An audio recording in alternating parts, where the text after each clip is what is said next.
ವಿಜಯನಗರ ಎರಡು ಕಡೆ ಕೂಡ ಮತ ಎಣಿಕೆಯಲ್ಲಿ ತೊಂದರೆ ಮಾಡಿದ್ದಾರೆ ಬಿಜೆಪಿ ಅಂತ ಹೇಳಿದ್ದಾರೆ. ಅಕ್ರಮ ನೋಡ್ರಿ, ವೋಟ್ ಚೋರಿ ಅಂತೇಳಿ ಜನರಿಗೆ ಕಿವಿಗೆ ಹೋಗ್ಬಿಡಿಸಿ ಯಾವ ರೀತಿ ಅಕ್ರಮಗಳನ್ನ ನಡೆಸಿದ್ದಾರೆ ಅನ್ನೋದು ನಿನ್ನೆ ತಡರಾತ್ರಿಯಲ್ಲಿ ಯಾವ ರೀತಿ ಶೃಂಗೇರಿ ಫಲಿತಾಂಶ ವಾಪಸ್ಸು ಬಿಜೆಪಿ ಅಭ್ಯರ್ಥಿ ಗೆದ್ದಿದ್ದಾರೆ, ಜೀರೋಜ್ ಅವರು ಗೆದ್ದಿದ್ದಾರೆ, ಅದರಿಂದನೇ ಗೊತ್ತಾಗ್ತದೆ. ಇಂಥ ಕಾಂಗ್ರೆಸ್ ಅವರು ಇಷ್ಟು ನಾಲಾಯಕ್ಕಿದ್ದಾರೆ ಅಂತ ಹೇಳಿದ್ರೆ, ಅವತ್ತು 3 ವರ್ಷದ ಕೆಳಗೆ ಇನ್ನೇನು ಕಾಂಗ್ರೆಸ್ ಪಕ್ಷ ಅಧಿಕಾರಕ್ಕೆ ಬಂದಿದೆ ಅಂತೇಳಿ ಗೊತ್ತಾದ ನಂತರದಲ್ಲಿ ಈ ರೀತಿ ಅಕ್ರಮಗಳನ್ನ ಮಾಡ್ತಿದ್ದಾರೆ. ಅಧಿಕಾರಿಗಳ ಮೇಲೆ ಒತ್ತಡವನ್ನ ಹೇರಿ ಪಾಪ ನ್ಯಾಯಯುತವಾಗಿ ಗೆದ್ದಂತ ಪಾಪ ಜೀವರಾಜ್ ಅವ್ರನ್ನ 3 ವರ್ಷಗಳ ಕಾಲ ಮಾಜಿ ಶಾಸಕರನ್ನಾಗಿ ಮಾಡಿರ್ತಕ್ಕಂಥದ್ದು ಇದೇ ಕಾಂಗ್ರೆಸ್ನವರು. ಇವ್ರು ಇವತ್ತು ಜನರಿಗೆ ಉತ್ತರ ಕೊಡಬೇಕಾಗಿದೆ, ಕ್ಷಮೆ ಕೇಳಬೇಕಾಗ್ತದೆ ಶೃಂಗೇರಿ ಕ್ಷೇತ್ರ ಮತದಾರರ ಬಗ್ಗೆ.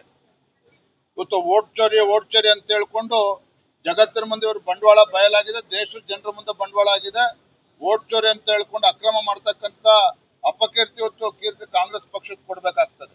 ಶೃಂಗೇರಿ ಜೊತೆಗೆ ಜಯನಗರ ಸಹ ಸೇರಿಸಿದರು. ಜಯನಗರದಲ್ಲಿ ಅಕ್ರಮ ನೋಡಿ, ಶೃಂಗೇರಿ ಬಗ್ಗೆ ಮಾತಾಡ್ಲಿ ಡಿ ಕೆ ಶಿವಕುಮಾರ್ ಅವರು ಏನ್ ಹೇಳ್ತಾರೆ. ನನ್ನ ಹಾಗಾದ್ರೆ ಮತ ಎಣಿಕೆ ಆಗಿ ಯಾವ ರೀತಿ 52 ಮತಗಳಿಂದ ಜೀವರಾಜ್ ಅವರು ಗೆದ್ದಿದ್ದಾರೆ ಅಂತೇಳಿ ಈಗ ಅಧಿಕಾರಿಗಳು ಹೇಳ್ತಾ ಇದ್ದಾರಲ್ಲ, ಇದಕ್ಕೇನು ಉತ್ತರ ಕೊಡ್ತಾರೆ ಡಿ ಕೆ ಶಿವಕುಮಾರ್ ಅವರು? ಈ ರೀತಿ ಒಂದು ಪ್ರಜಾಪ್ರಭುತ್ವದ ಬಗ್ಗೆ ಗೌರವ ಆಗಿದ್ದರೆ ಈ ರೀತಿ ಮಾತನಾಡ್ತಿರ್ಲಿಲ್ಲ. ಬಾಬಾ ಸಾಹೇಬ್ ಅಂಬೇಡ್ಕರ್ ಅವ್ರ ಬಗ್ಗೆ ಮಾತಾಡ್ತಿದ್ರೆ ಭಾಷಣ ಬಿಗಿತಾರೆ. ಬಾಬಾ ಸಾಹೇಬ್ ಕೊಟ್ಟಂತ ಸಂವಿಧಾನದ ಬಗ್ಗೆ ಗೌರವ ಇದ್ದಿದ್ರೆ ಕಾಂಗ್ರೆಸ್ ಈ ರೀತಿ ನಡ್ಕೊಳ್ಳೋದಕ್ಕೆ ಸಾಧ್ಯ ಇರಲಿಲ್ಲ. ಈ ರೀತಿ ಪುಕ್ಷಟ ಮಾತನಾಡೋದನ್ನ ಬಿಟ್ಟು ಜನರು ಕೊಟ್ಟಂತ ತೀರ್ಪನ್ನ ಗೌರವವಾಗಿ ಸ್ವೀಕಾರ ಮಾಡೋದನ್ನ ಅವ್ರು ಕಲ್ತ್ಕೋಬೇಕು ಕಾಂಗ್ರೆಸ್ನವ್ರು. ವಿಜಯನಗರ ಎರಡು ಕಡೆ ಕೂಡ ಮತ ಎಣಿಕೆಯಲ್ಲಿ ತೊಂದರೆ ಮಾಡಿದ್ದಾರೆ ಬಿಜೆಪಿ ಅಂತ ಹೇಳಿದ್ದಾರೆ. ಅಕ್ರಮ ನೋಡ್ರಿ, ವೋಟ್ ಚೋರಿ ಅಂತೇಳಿ ಜನರಿಗೆ ಕಿವಿಗೆ ಹೋಗ್ಬಿಡಿಸಿ ಯಾವ ರೀತಿ ಅಕ್ರಮಗಳನ್ನ ನಡೆಸಿದ್ದಾರೆ ಅನ್ನೋದು ನಿನ್ನೆ ತಡರಾತ್ರಿಯಲ್ಲಿ ಯಾವ ರೀತಿ ಶೃಂಗೇರಿ ಫಲಿತಾಂಶ ವಾಪಸ್ಸು ಬಿಜೆಪಿ ಅಭ್ಯರ್ಥಿ ಗೆದ್ದಿದ್ದಾರೆ, ಜೀರೋಜ್ ಅವರು ಗೆದ್ದಿದ್ದಾರೆ, ಅದರಿಂದನೇ ಗೊತ್ತಾಗ್ತದೆ. ಇಂಥ ಕಾಂಗ್ರೆಸ್ ಅವರು ಇಷ್ಟು ನಾಲಾಯಕ್ಕಿದ್ದಾರೆ ಅಂತ ಹೇಳಿದ್ರೆ, ಅವತ್ತು 3 ವರ್ಷದ ಕೆಳಗೆ ಇನ್ನೇನು ಕಾಂಗ್ರೆಸ್ ಪಕ್ಷ ಅಧಿಕಾರಕ್ಕೆ ಬಂದಿದೆ ಅಂತೇಳಿ ಗೊತ್ತಾದ ನಂತರದಲ್ಲಿ ಈ ರೀತಿ ಅಕ್ರಮಗಳನ್ನ ಮಾಡ್ತಿದ್ದಾರೆ. ಅಧಿಕಾರಿಗಳ ಮೇಲೆ ಒತ್ತಡವನ್ನ ಹೇರಿ ಪಾಪ ನ್ಯಾಯಯುತವಾಗಿ ಗೆದ್ದಂತ ಪಾಪ ಜೀವರಾಜ್ ಅವ್ರನ್ನ 3 ವರ್ಷಗಳ ಕಾಲ ಮಾಜಿ ಶಾಸಕರನ್ನಾಗಿ ಮಾಡಿರ್ತಕ್ಕಂಥದ್ದು ಇದೇ ಕಾಂಗ್ರೆಸ್ನವರು. ಇವ್ರು ಇವತ್ತು ಜನರಿಗೆ ಉತ್ತರ ಕೊಡಬೇಕಾಗಿದೆ, ಕ್ಷಮೆ ಕೇಳಬೇಕಾಗ್ತದೆ ಶೃಂಗೇರಿ ಕ್ಷೇತ್ರ ಮತದಾರರ ಬಗ್ಗೆ. ಇವತ್ತು ವೋಟ್ ಚೋರಿ ಅಂತ ಹೇಳ್ಕೊಂಡು ಜಗತ್ತಿನ ಮುಂದೆ ಇವರು ಬಂಡವಾಳ ಬಯಲಾಗಿದೆ, ದೇಶದ ಜನರ ಮುಂದೆ ಬಂಡವಾಳ ಆಗಿದೆ. ವೋಟ್ ಚೋರಿ ಅಂತ ಹೇಳ್ಕೊಂಡು ಅಕ್ರಮ ಮಾಡ್ತಕ್ಕಂಥ ಅಪಕೀರ್ತಿ ಇವತ್ತು ಕೀರ್ತಿ ಕಾಂಗ್ರೆಸ್ ಪಕ್ಷಕ್ಕೆ ಕೊಡ್ಬೇಕಾಗ್ತದೆ.